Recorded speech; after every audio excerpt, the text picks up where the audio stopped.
Alô, alô, acadêmicos e acadêmicas do Futiclays.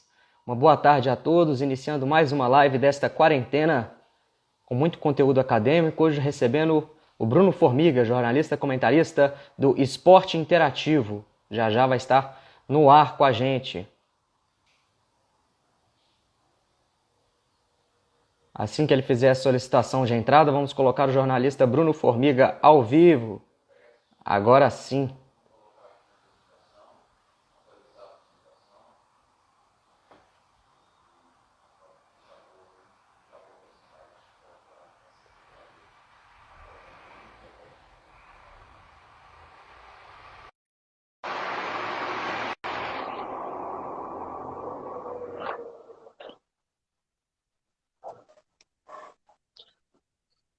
Olá, meu E amigo. aí, cara, tudo certo? Como é que tá? Tudo certo? Me escuta bem? Escuto, perfeito. Vamos nessa.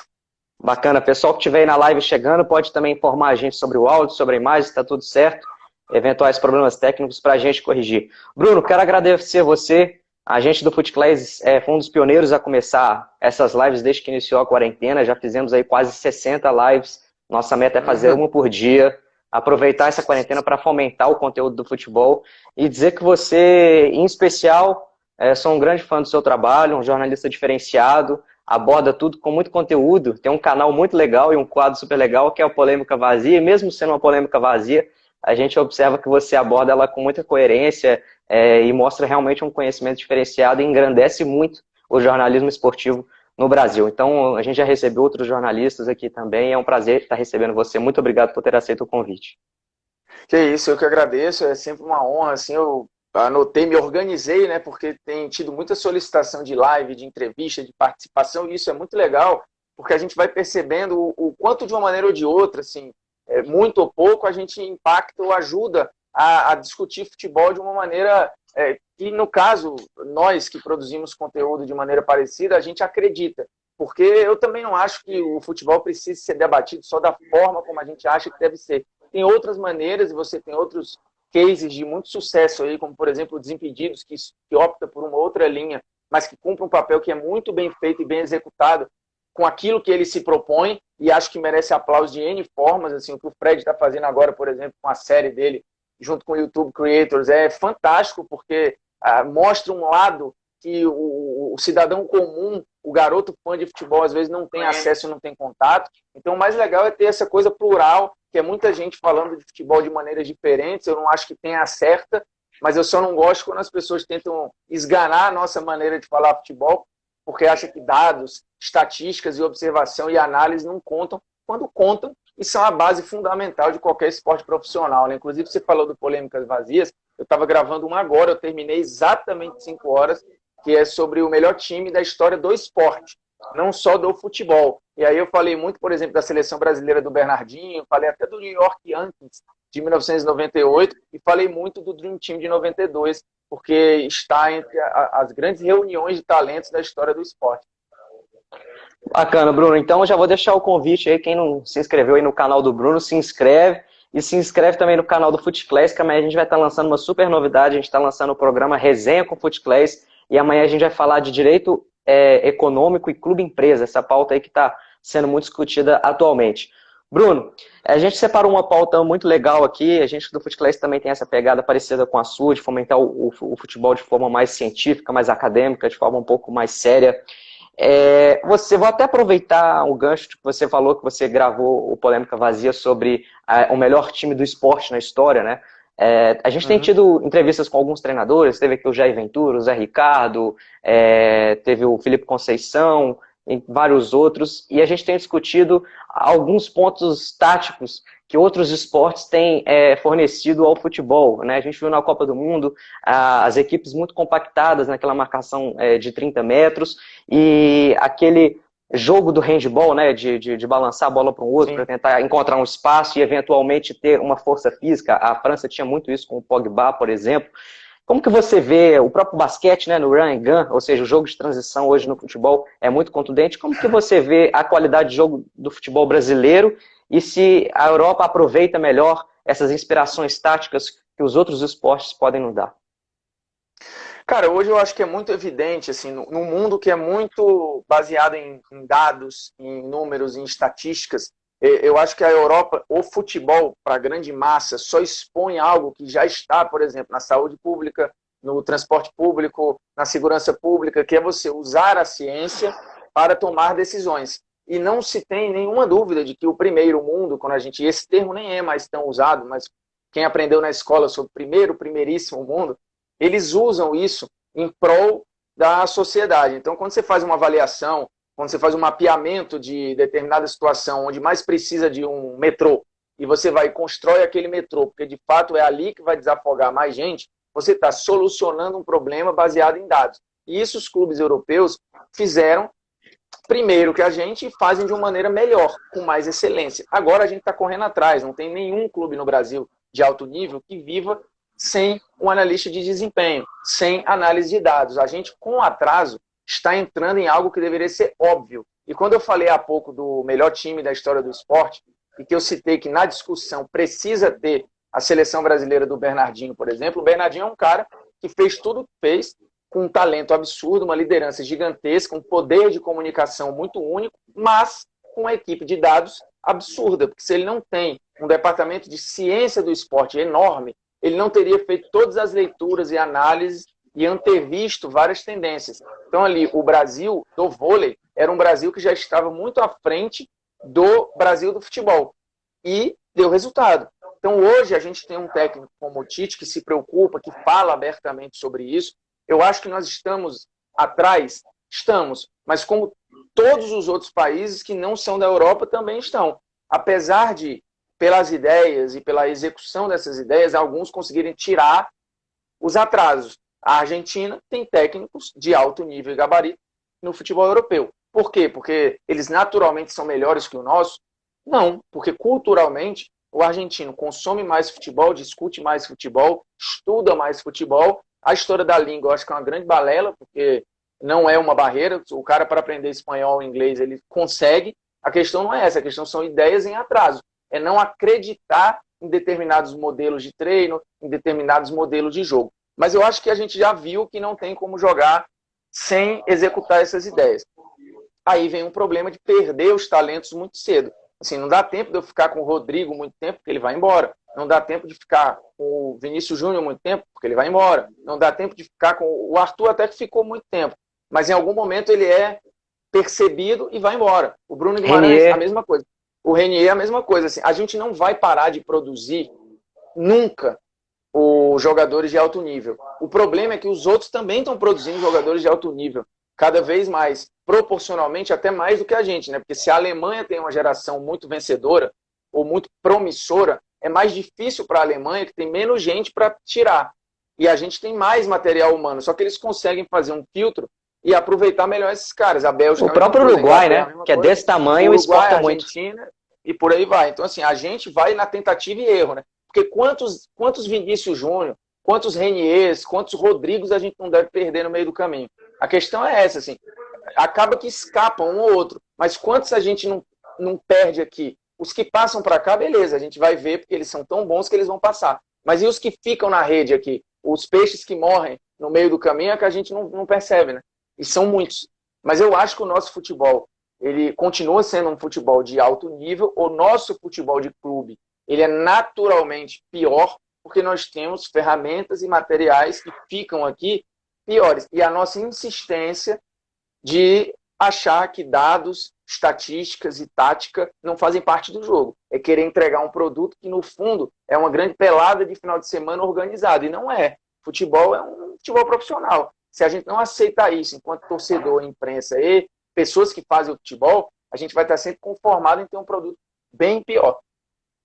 Legal, Bruno. Agora, dentro da qualidade de jogo do futebol brasileiro, a gente precisa discutir isso ligado à metodologia de treino, né? É uma pauta que a gente tem debatido bastante. Já há alguns anos tem sido discutida a implementação da metodologia sistêmica no Brasil, né? Que tem a periodização tática lá de Portugal, tem a periodização de jogo, tem os jogos pequenos, que é do professor Alcides Scaglia, Como que vocês, jornalistas da imprensa, têm lidado com essa nova forma de abordar o futebol? Às vezes a nomenclatura fica um pouco rebuscada, né? Porque a metodologia sistêmica ela é um pouco mais holística, né? A gente tinha a questão do René Descartes, de separar os elementos, né? E no futebol a gente separa os elementos para treinar o físico separado, o técnico separado, o tático separado, o emocional separado. E agora chega essa metodologia nova que a gente ainda está se adaptando um pouco. A gente esteve aqui com o Ricardo Drubs, que é diretor de futebol do Cruzeiro, e ele falou que sim, a gente já está implementando essa metodologia sistêmica, mas a gente ainda não está conseguindo extrair o melhor dela. Como que você tem avaliado essa questão de treino? E engraçado, assim, o curioso, o Drubs, que se você conversar com outros técnicos, você vai ver, assim, que a base, ela é muito mais rica em nomenclatura de treino, em complexidade de treino, às vezes, do que o profissional. Só que o jogador chega no profissional e tudo que ele fez na base, às vezes, é destruído, porque você tem treinadores até menos capazes, às vezes, do que a galera da base, que tem uma bagagem tática, uma bagagem científica gigantesca, só que por N questões, essa galera não consegue chegar lá em cima. Mas eu não tenho nenhuma dúvida que hoje a bagagem tática do jogador da base ela é muito melhor do que era antes.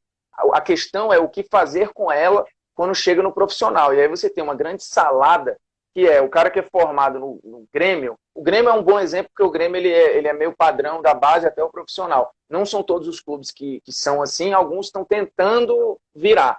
Mas esse moleque chega no meio da base, aí ele sai e vai pro, sei lá, sai do Grêmio e vai pro Atlético Mineiro. Cara, ele vai encontrar uma coisa completamente diferente, assim, dá a impressão que ele está saindo para outro esporte. Porque, assim, é tão diferente, os clubes, é uma salada tão grande de padrão, que, de fato, o jogador vai ficando maluco. Mas bagagem eles têm. Com relação à nomenclatura, eu acho que, assim, é importante que a gente fixe alguns nomes. Por exemplo, transição, profundidade, falso 9, que não é um conceito tático, mas nomes mais complicados, os que funcionam, eles vão ficar. Outros, eu acho que vão naturalmente morrer. A história do ponta desequilibrante, que foi muito zoado com o Tite, eu acho que isso naturalmente não vai ficar. Mas nomes, o próprio nome volante, ele é um nome que em algum momento foi esquisito aos ouvidos de quem escutou, hoje ele é um nome natural. Como falso 9, hoje é uma função natural. Como você falar de profundidade, de transição, de compactação, hoje isso as pessoas estão entendendo, mas tem que ter uma insistência, porque o novo normalmente desperta ojeriza, né? E quem não entende, ao invés de tentar aprender, desqualifica. Fala, isso aí é besteira. A ignorância querendo vencer, não pela capacidade, mas pela desqualificação de quem tem a ferramenta. E isso é muito comum não só na esfera esportiva, né? Se a gente for ver o que está acontecendo aí na ciência, na saúde pública, é brincadeira, né? O cara que não tem capacidade de discutir com o médico, ele vai desqualificar o médico para tentar se equiparar a ele. E aí você tem um nivelamento por baixo sempre da discussão, que é muitas vezes o que acontece no futebol. Aqui a gente vai estar sempre em atraso, seja no treino, seja na preparação da base, porque nós não somos produtores de ideias. Nós não produzimos literatura de futebol, a gente produz, mas produz pouco comparado a Portugal, que é um país desse tamanho. Você tem os termos todos vindos de lá, a maioria vindo de lá, porque é uma escola que produz muito mais que a gente. Faz mais curso, tem muito mais preparação. Agora que a gente foi ter um curso de CBF que é caro e quase inatingível para um monte de gente, várias escolas tentando produzir, mas esse é um movimento que tem 5, 6 anos. São anos de atraso. Quando eu fui em Portugal de férias, em 2010, você já tinha escolas super tradicionais em Portugal. Ou seja, há 10 anos, a gente já estava atrasado. O próprio Mourinho criou uma universidade, né? Que é a Universidade da Motricidade Humana, né? Você tem a faculdade em Portugal com cadeiras ou matérias, dependendo do estado que você estiver, focado só em evolução tática de futebol e tal, coisa que aqui é muito difícil. Você vai discutir alguma coisa na faculdade de educação física, um negócio super por alto e, nada específico. Então, assim, eu acho... E aí é natural que na hora que isso vá para a cara da sociedade, via mídia, ou pela entrevista de um Roger Machado, ou de um técnico de base qualquer, ou de um Tite, as pessoas se assustam e falam, o jogo mudou assim? Mudou. Alguns conceitos mudaram, e outros conceitos que já existiam passaram a ganhar nome. Que é uma coisa que o Luxemburgo critica, né? Fala, o futebol é o mesmo, só mudou os nomes. Primeiro, não é verdade, o futebol mudou muito, E dois, de fato, algumas coisas que o Luxemburgo já fazia, passou a ganhar nome, o que é bom, porque quando você dá nome a alguma coisa, fica muito mais fácil você passar para frente. Dando um exemplo que não tem nada a ver com futebol. Feminicídio. Sempre teve assassinato de mulher por ser mulher. A mulher, pô, crime passional, crime não sei o quê. Quando você nomeia aquilo ali, é mais fácil de você criminalizar, é mais fácil de você avaliar, é mais fácil de você mapear, é mais fácil de você se precaver. Então, quando você dá nome a algum conceito, que sim, o conceito de, sei lá, falso 9, vai, ele poderia já existir muito antes do Messi e do Desde Guardiola. 70, né? Conquistão. Isso. Mas quando você dá o nome, facilita o entendimento do que é aquilo ali. Não é que aquilo foi criado agora, mas dar nome àquilo ali e entender o conceito é bom. Então as pessoas hoje, o conceito, o ponta em determinado momento, nos anos 90, o ponta sim, ele estava em extinção. O Denilson, que hoje jogaria com muito mais facilidade do que quando ele apareceu, o Denilson era um ponta, mas ele era um cara raro no Brasil dos anos 90. Ele era e tinha uma tendência produzido. de jogar por dentro, né? Isso, você tem o Sávio, o Edilson, que era um cara rápido, não era um ponta. Vários jogadores velozes, que hoje poderiam ser pontas, não eram pontas, porque nos anos 90, essa função ela estava subutilizada. E depois voltou. Principalmente se você olhar o jogo de posição do Guardiola, ele não tem como acontecer sem você ter pontas abertas, sem ter alguém sem ocupando amplitude aquilo ali, né? Não tem como. Que é outro conceito que as pessoas estão entendendo. Quando você fala de alargar o campo, e aí eu acho que é um dever nosso usar termos que façam com que a pessoa entenda, mas nunca abrir mão de explicar o conceito. Porque se eu abro mão de explicar o conceito para a pessoa e invento uma explicação, eu estou prestando um desserviço, né, para quem está vendo o jogo. Legal. Bruno, você falou aí questão da literatura, realmente todo mundo fala aqui em Portugal, eu nunca tive a oportunidade de ir, mas meu pai trabalha numa empresa portuguesa, e dizem que você chega numa livraria lá e você encontra diversos livros sobre futebol. E essa é uma discussão que eu tive com o Eduardo Oliveira, treinador do Sub-20 do.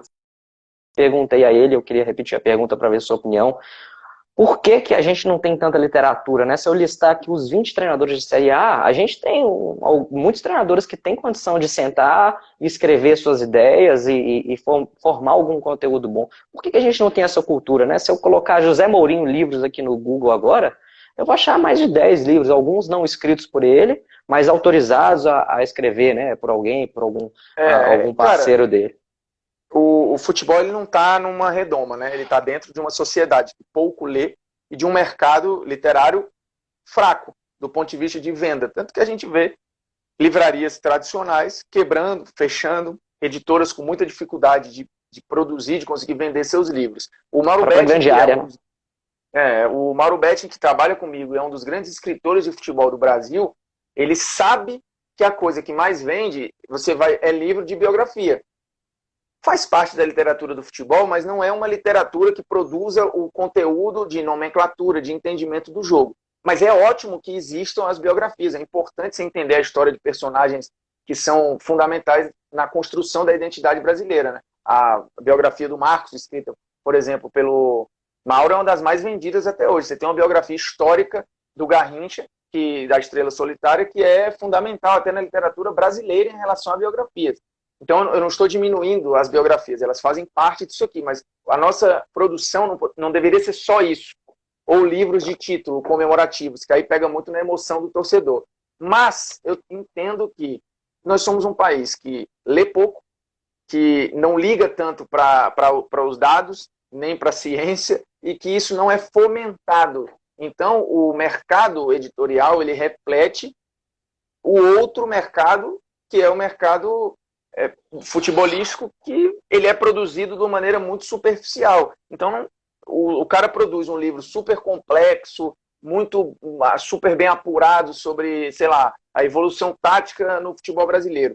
Às vezes o autor chama, né? O PVC faz um livro, ele chama por ser o PVC. Às vezes não é nem pelo conteúdo que ele fez, é porque é o PVC que conseguiu ficar num lugar importantíssimo e fundamental de grife, que atrai o olhar das pessoas. A mesma coisa vale para o Mauro e tal. Mas se um cara desconhecido faz um livro, uma bíblia da tática brasileira em Copas do Mundo, por exemplo, que é uma parada que deveria ter apelo, eu acho que não vai ser um best-seller, porque as pessoas não vão estar interessadas. E aí tem uma culpa generalizada nossa de talvez não fomentar essa discussão mais abalizada, não falar de futebol de uma maneira mais profunda e tentar ir sempre no raso, que é o mais facilmente entendido. Então, se isso aqui é fácil, eu vou ficar aqui. E o livro, ele não está aqui no fácil. O livro, ele é um pouquinho mais profundo, né?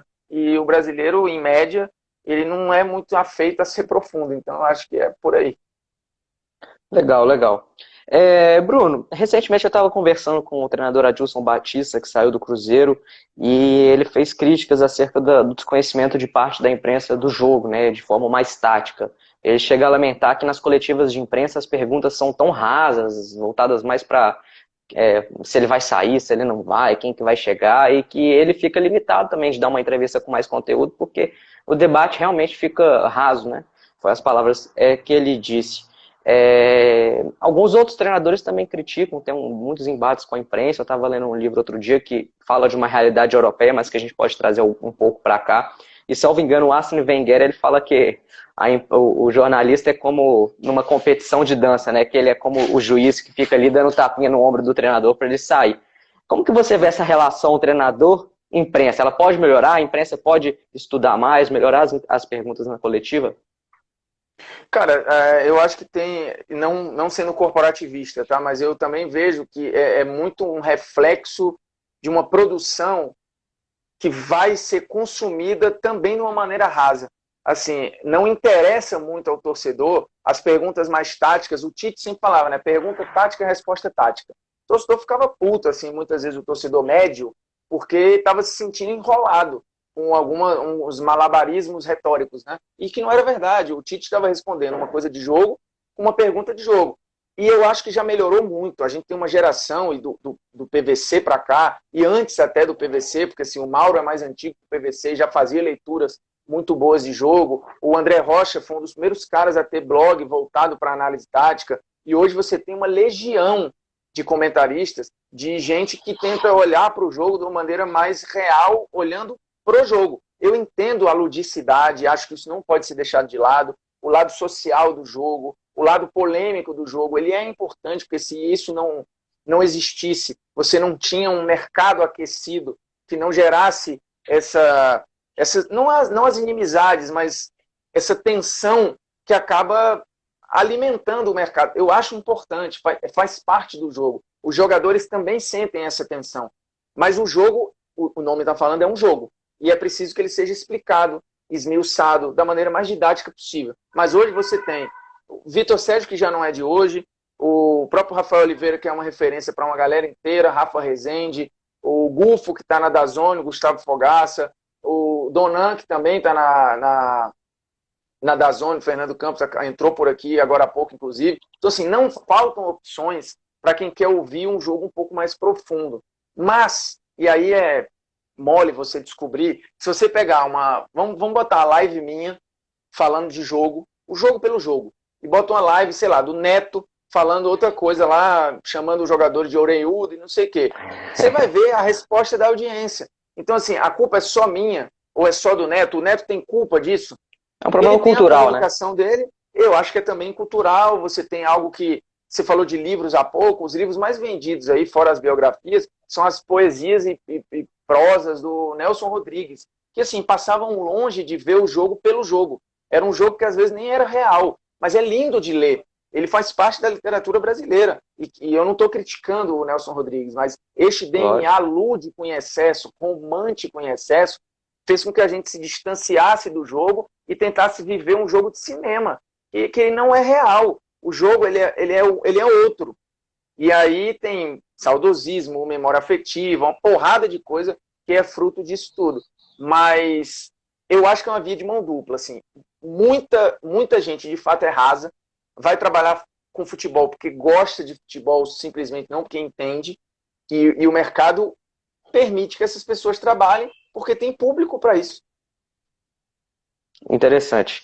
E eu gosto muito de uma frase do Nelson Rodrigues, que ele falou: pior cego é o que só vê a bola. Essa frase eu costumo até colocar nas minhas palestras, é muito legal. Bruno, agora vamos falar um pouquinho de categoria de base. Segundo o site Indústria de Base, dos 448 clubes no futebol, de futebol no Brasil, 406 não possuem o certificado de clube formador. Para obter esse certificado de clube formador, que vai gerar alguns benefícios depois, por exemplo, o mecanismo de solidariedade, entre outras remunerações, você tem que, entre outros tantos documentos, comprovar a matrícula do atleta na escola e, eventualmente, até enviar o boletim dele. Se a gente jogar por baixo desses 406 clubes que não têm certificado, se a gente colocar aí, vamos supor, 90 atletas por clube, é claro que a gente sabe que clubes grandes têm muito mais, até 150 atletas, mas vamos jogar por baixo, a gente vai ter quase 37 mil atletas que a gente não tem certeza se tem acesso à escola, porque se o clube não tem o certificado, ele não está comprovando que ele está matriculando o aluno. Com que tristeza que você recebe esses números e por que a imprensa tradicional não escancara isso, não denuncia os jornalistas investigativos? Porque, assim, eu acho que isso é muito mais importante discutir do que o próximo treinador que vai cair na Série A, por exemplo. Eu acho que é uma realidade muito triste. Socialmente falando, eu acho que é muito mais importante. Agora, para o torcedor médio, ele vai falar que o clube dele não é universidade, ou que o clube dele não é ONG. Do mesmo jeito que o torcedor do Flamengo falava que quando tinham os balanços positivos de um Flamengo ainda não vencedor, mas extremamente bem organizado financeiramente, o torcedor falava, mas meu clube não é banco. Eu não quero um clube que seja campeão de receita. Eu quero um clube que seja campeão em campo. Então o torcedor, historicamente, ele aceita desmandos, às vezes até corrupção dentro do seu clube, se isso trouxer taças e resultados. O impacto de uma gestão vitoriosa, mas depois corrupta, ela é muito pequena, porque assim, o torcedor vai falar, eu ganhei. Agora, a gestão corrupta que perde, aí essa é exposta. Então, tudo é condicionado pelos resultados. O Vasco, por exemplo, que é um time que tem certificado de clube formador e que tem uma das primeiras escolas dentro do clube, no sentido assim, o Vasco pode ter atraso em vários outros certificados e volta e meia perder a sua validação de clube formador. Mas uma coisa eu sei que tem, assim, eu morei no Rio e vi, eu conheço muita gente que trabalha na base do Vasco, o Vasco tem uma excelente escola dentro do clube. O Cruzeiro também com tem. Com jogadores formados dentro do clube. Só que Vasco e Cruzeiro, que é um bom exemplo, eles têm vivido crises. E aí o torcedor não quer nem saber, se ele preferia não ter a escola, ter um time de analfabetos mais vencedores. E aí, o que nós queremos enquanto sociedade? Eu acho que os clubes só refletem isso. Assim, a gente, no fundo, o torcedor médio, padrão, ele não está preocupado se esse jogador está chegando no profissional alfabetizado e com um plano B lá na frente. Ele não quer saber se o Renier formou no terceiro ano, ele não quer saber se o Vinícius Júnior está alfabetizado ou não, ele não quer saber se o Antony largou na quinta série. Eu estou dando vários exemplos aqui que não necessariamente são reais, mas só para ilustrar que se esse cara deu resultado, dane-se. O que vem depois disso, se esse cara vai ter estrutura emocional, financeira para administrar o sucesso, bagagem social para administrar tudo que vem com o resultado esportivo, todos não estão nem aí. Ele quer o resultado, ponto. Então, enquanto sociedade, a gente não tem essa preocupação. Acho que é diferente se você conversar, por exemplo, com um alemão. Óbvio que ele vai querer que o time dele seja campeão, mas eu imagino que ele vai ter uma preocupação muito maior com a comunidade ao redor, se aqueles garotos estão de fato dando algo em troca, ou podem dar algo em troca lá na frente na sociedade, do que necessariamente fazer um gol de título, né? O D'Alessandro, acho que é um grande exemplo de um cara que não era formado, pegou um período que ele teve de folga para fazer um intensivo, quando já estava no Internacional, voltar para a Argentina, para conseguir o seu certificado de formação, porque ele sabia que isso ia ser importante lá na frente para ele eventualmente conseguir um curso técnico, de qualquer outra coisa, enfim. Quantos D'Alessandro nós temos no futebol brasileiro? São pouquíssimos. E os que são mais intelectualizados... E olha que ele é argentino. Quantos no Brasil nós temos que são intelectualizados? Não temos, pouquíssimos. E os que tem a gente chama de chato. Aí cria rótulos, como aconteceu com o Paulo André, né? Com o Paulo André, com o Rogério Ceni, com o Hernanes. Então, assim, nós também, a gente aponta muito o dedo, e quando eu digo a gente, eu falo nós fora da bolha do futebol, mas a gente também não sei se nós, enquanto povo, a gente está muito interessado em saber que 300 e tantos mil atletas, ou 37 mil atletas, podem não estar na escola. Porque a gente sabe que a gente tem milhões de crianças fora da escola e não está nem aí. O resultado, cara, o que eu acho mais assustador, e agora isso tem ficado cada vez mais evidente, que você tem 11 mil mortes confirmadas por uma doença e tem uma galera que acha que é besteira. Não tá E nem assim, aí. e daí? E fala, não, morrem por outras coisas também. Então, assim, sem politizar, mas já politizando, porque tudo no final é É, política, é lógico. só um resultado, é um reflexo do que são nossas prioridades enquanto país. A prioridade de um clube vai ser pagar a conta de água amanhã. Ele não vai ser botar o moleque na escola, assim, infelizmente. E acho que esse número não vai mudar, porque você tem a exigência de um certificado que te dá vários benefícios lá na frente, e nem assim os clubes vão atrás. E às vezes é por má vontade, é também por incompetência, mas às vezes também é por incapacidade.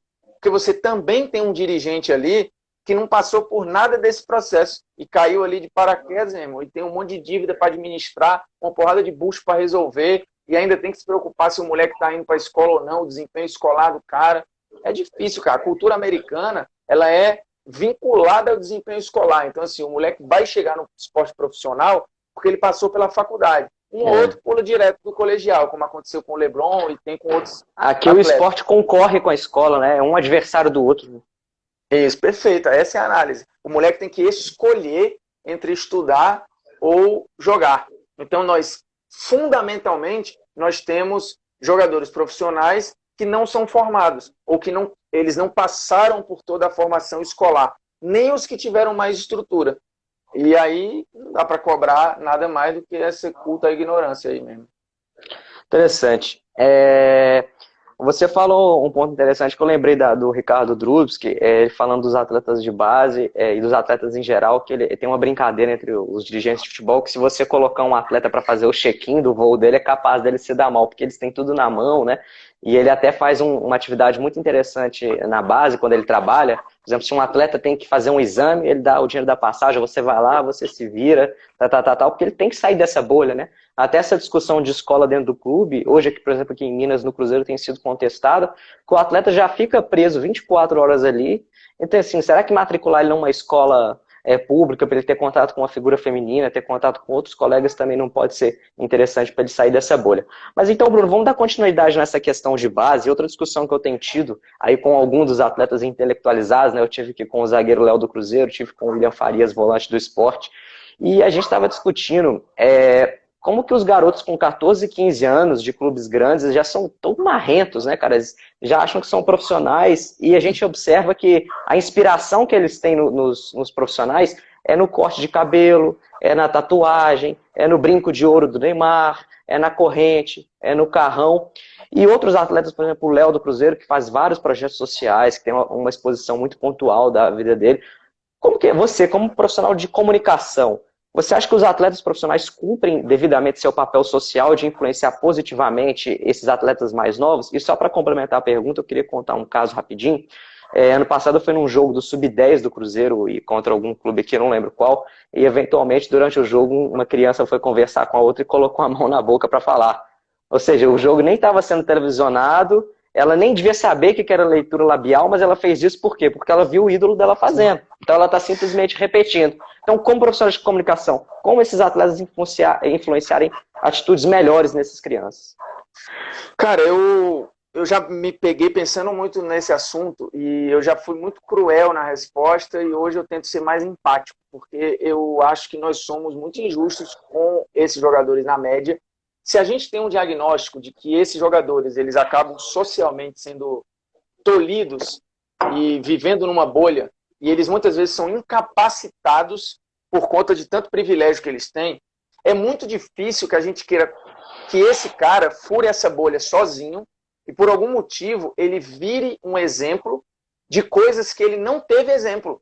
Porque assim, a gente está falando de uma média geral de jogadores que vem de uma situação de risco, às vezes de casos de violência doméstica, de abandono, de uma porrada de coisa. Moleques que, porra, com 13 anos tem que viver sozinho numa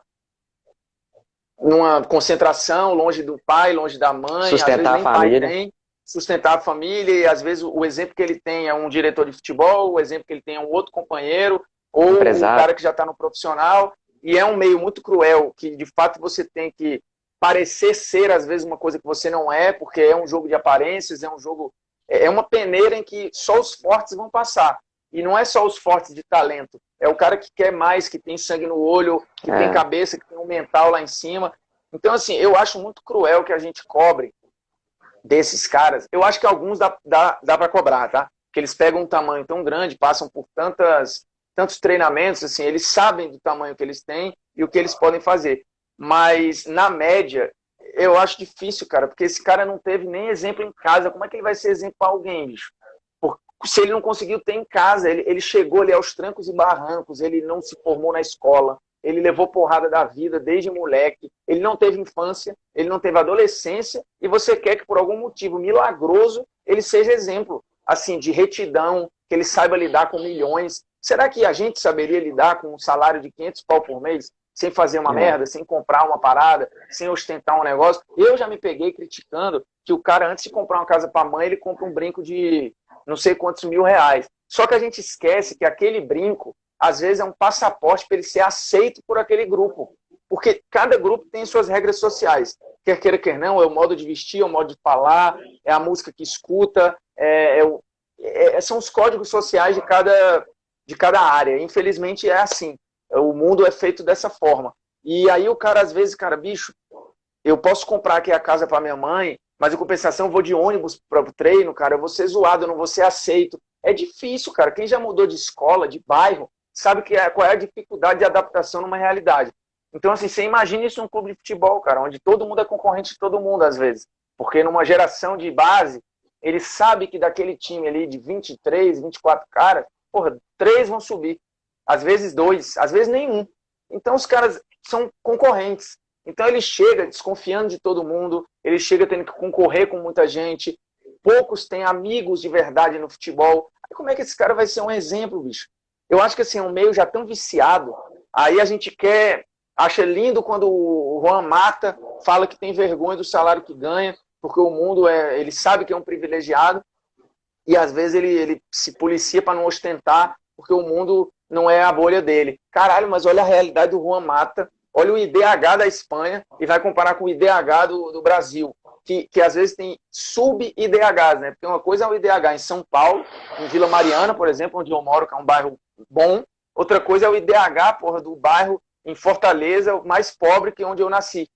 Não no bairro mais pobre, eu nasci na Aldeota, que também é um bairro privilegiado, mas um bairro super distante na periferia. Então, assim, até dentro do próprio país você tem diferenças de IDH gigantesca. Aí eu vou cobrar desse moleque que nasceu no Lagamar, que esse cara chegue no profissional e dê declarações políticas. É foda, cara. Eu acho cruel, muito difícil. O Barkley, a gente falou há pouco do documentário, eu estava fazendo na Polêmicas Vazias, e a gente já falou muito nas redes sociais sobre o The Last Dance.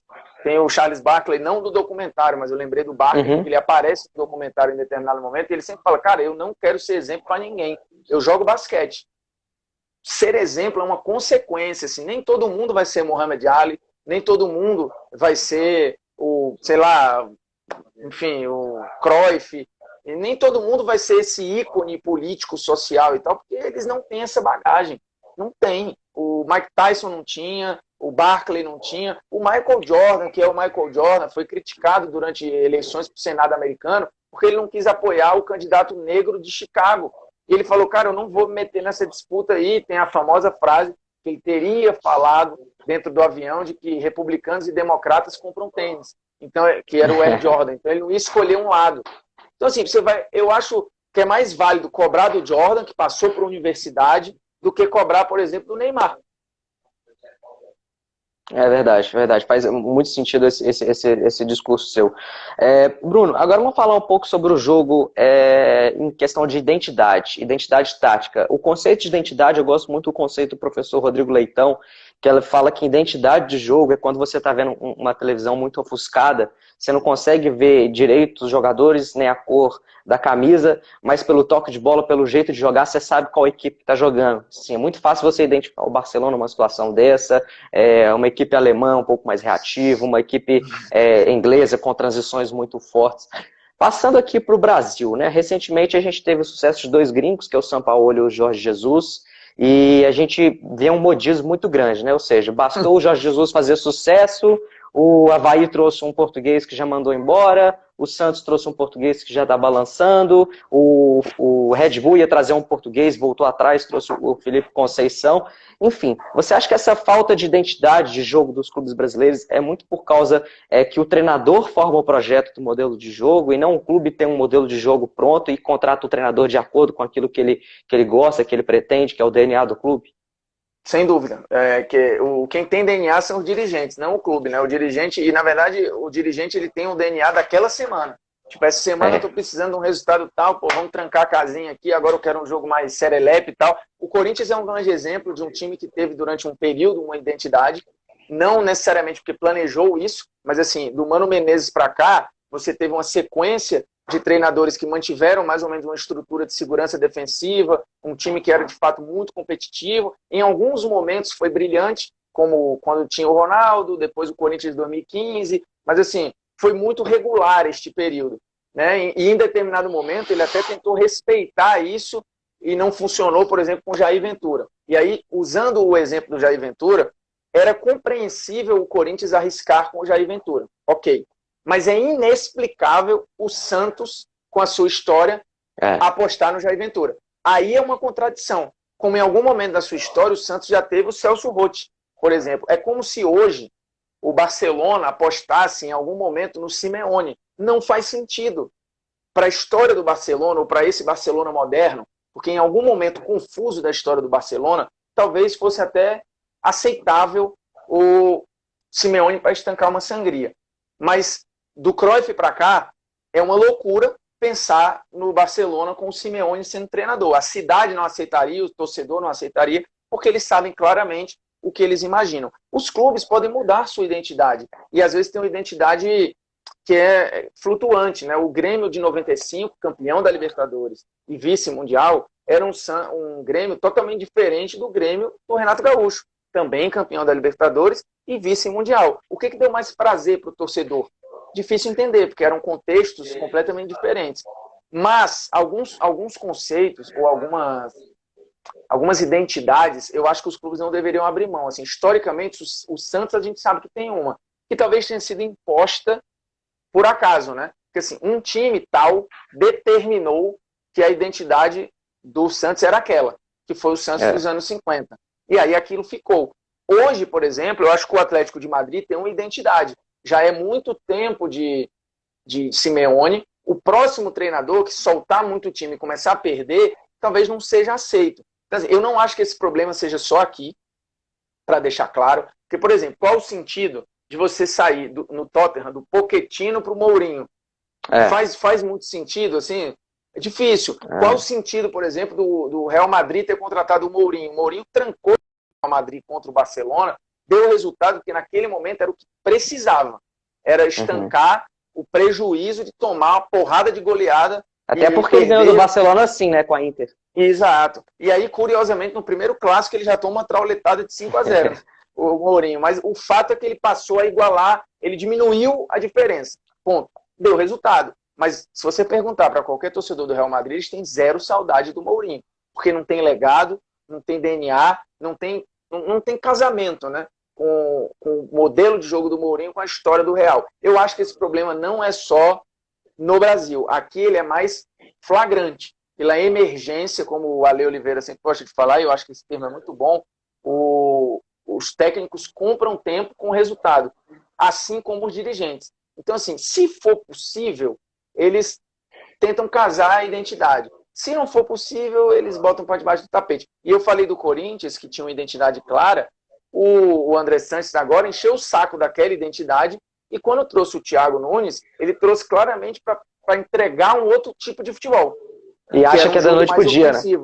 E acha que é da noite pro dia, porque já era uma demanda da arquibancada. A arquibancada é que determinou, falou, estamos de saco cheio deste modelo de jogo retranqueiro, que deu muito resultado. Aí agora eles trouxeram o Thiago Nunes e já estão putos aí, morrendo de saudade do modelo anterior. Então é difícil, porque assim, o torcedor também, muitas vezes, ele não está com paciência de respeitar essa identidade, que ele às vezes nem sabe qual é, né? Mas assim, acho que é importante também pontuar para o torcedor que não existe ideia de jogo certo ou errado, né? É importante aquilo que o treinador acredita, porque se o treinador for treinar de uma forma que ele não acredita, ele vai trair os próprios princípios, e o Guardiola fala muito isso no livro dele, né? Quando ele foi jogar contra o Real Madrid, ele mudou completamente uma coisa que ia contra a concepção dele, e dito e feito, ele se deu mal. Aproveitar para convidar aí quem está aí, sábado a gente vai ter uma live, você falou de Corinthians, a gente tem uma live com o Fábio Carilli às 17 horas, vai ser muito bacana esse papo. Agora, Bruno, muitos treinadores têm reclamado dessa geração de atletas do pós-anos 2000, né, cara? É uma geração que é dos melhores momentos, que sai do treino, vai direto pro celular, pro Instagram, para ver quem mandou mensagem. A gente esteve aqui com o David, centroavante, Corinthians, Cruzeiro, Bordeaux, Flamengo, e ele falando que hoje, na época dele, acabava o treino, os atletas sentavam ali, faziam a rodinha ali no chão mesmo, conversava sobre o treino, sobre o próximo adversário. Hoje já vai direto pro chuveiro, já quer ir embora. Como que você está vendo essa nova geração? É muito conectada, né? Uma geração difícil de lidar. Cara, eu acho uma geração difícil, uma geração super informada também. A gente está falando de uma bagagem tática, por exemplo. São jogadores que já chegam com um volume de bagagem tática muito grande no dia a dia de treino. Porque, vamos lá, a história do Zico bater 100 faltas lá depois do treino, isso é legal, é fantástico, é por isso que eles são diferentes e por isso que eles são raros.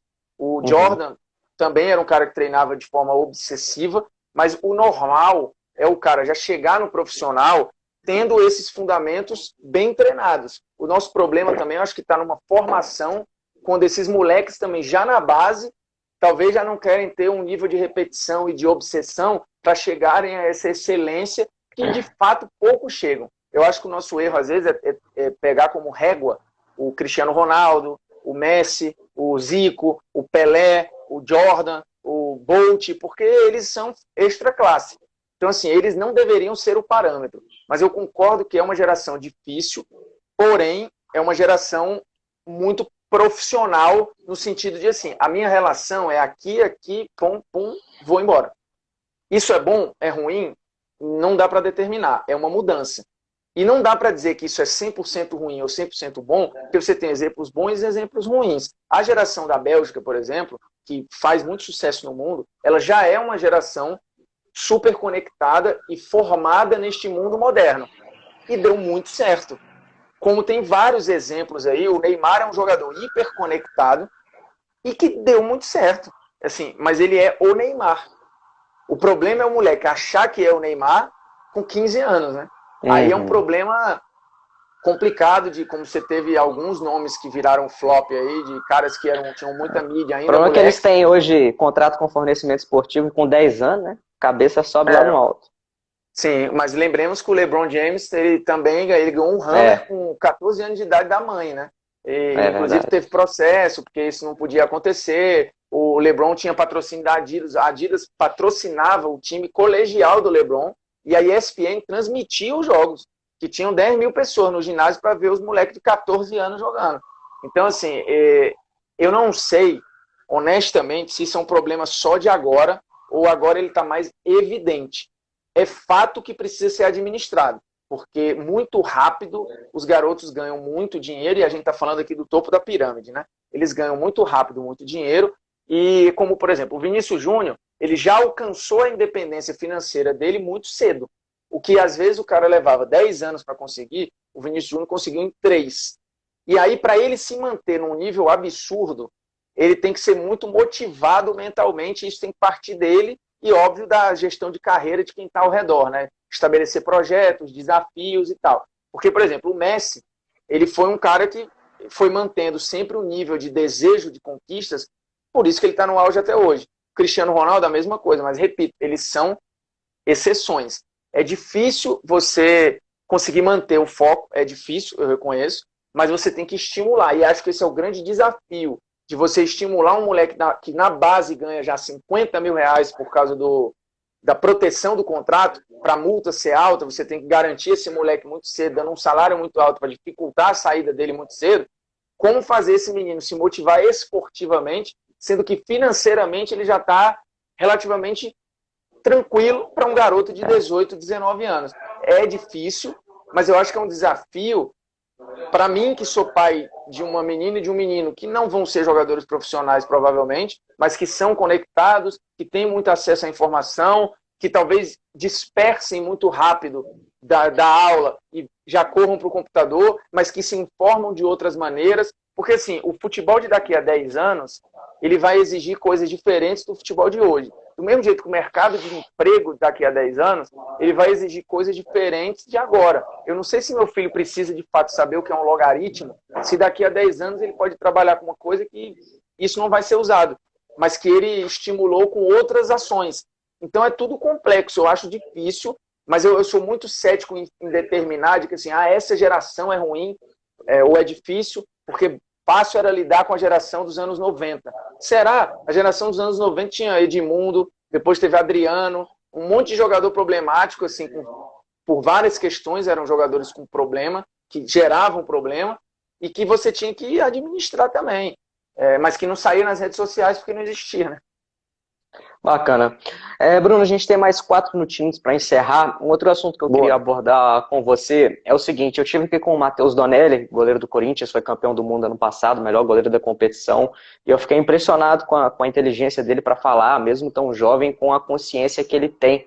Ele terminou a escola, uma coisa que a gente sabe que é raro, e mesmo com o título do Mundial, ele agora foi fazer uma faculdade de gestão de futebol. Ou seja, a gente conta nos dedos os atletas que continuam estudando, né? A pergunta é, o quanto que o atleta estudar futebol, às vezes tática, ler, a gente sabe que o jogo, você falou com muita propriedade que o jogo é mais complexo hoje em dia, o treino é mais complexo, né? Porque você está moldando comportamentos, o atleta toma mais de 1.300 decisões por jogo. O quanto que você acha que o atleta estudar tática, estudar futebol e até dentro do imediatismo do futebol brasileiro, que você falou, sai treinador de uma linha e entra outra, então o atleta tem que virar a chave muito rápido. Você acha que ele estudar tática, ele vai se tornar um atleta melhor e mais fácil de assimilar as ideias do treinador? Não tenho nem dúvida, porque acho que ele vai entender mais o que ele está fazendo, e isso eu já ouvi de treinadores da base, comparando até com os jogadores de antigamente. Hoje, os técnicos, eu não sei com quais você já teve a oportunidade de sentar e conversar, imagino com vários, eles falam, cara, hoje o jogador quer saber muito mais o porquê de fazer certas coisas do que antigamente. Assim, ele quer entender porque que ele vai fazer esse papel. Tem que ser convencido.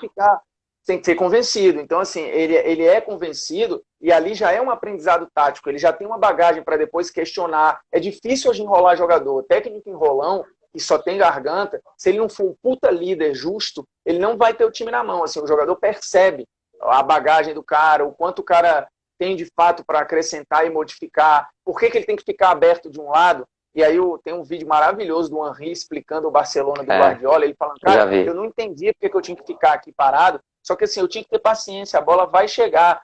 E mesmo que não chegasse, o fato de eu correr e aprofundar ali o espaço, aquilo fazia parte do jogo, porque eu estava gerando espaço para alguém. Então assim, o Henry, experiente, foi entender, já depois de velho, um movimento que ninguém nunca tinha explicado para ele, ou ele não tinha precisado fazer de forma compreendendo o que ele estava fazendo. Era uma parada meio que vai, faz e pronto. Então eu acho que é fundamental para ele, quando bater o conceito, ele saber que aquilo tem um nome, porque uma coisa é eu falar na transmissão que o Casemiro, por exemplo, está cobrindo uma área grande no campo e que ele, enfim, está tendo uma interceptação ou um poder de cobertura e tal. Ele não precisa usar esses termos com o Casemiro para que o Casemiro execute aquilo. Mas o Casemiro precisa entender que o que ele está fazendo é cobrindo um espaço, uma área X, ou fazendo uma interceptação, ou enfim. Então, esse cara tendo acesso a essa bagagem técnica do nome, ele na hora de entender o que ele está vendo, vai ficar muito mais fácil até dele tomar decisões, de entender o posicionamento, coletivamente ele saber o quanto ele está contribuindo. Então, assim, eu acho fundamental. É uma pena que nem todos se interessem tanto, mas é um caminho sem volta. Bacana, Bruno. Só para complementar isso que você está dizendo, quero indicar para todo mundo que está nos assistindo um livro. Muita gente às vezes critica o José Mourinho pelo estilo de jogo dele, mas acho que muita gente não sabe que ele revolucionou o futebol na forma de treinar, né? A questão da metodologia sistêmica. E ele tem um método muito legal, um livro que eu indico para todo mundo, que é o Descoberta Guiada, que é exatamente isso, trabalhar a inteligência do atleta. No treino, você não dá a resposta do que o atleta tem que fazer para conseguir o objetivo. Você guia ele para ele si próprio estimular o pensamento e entender o jogo, e a partir dali ele é convencido de que aquilo dá certo.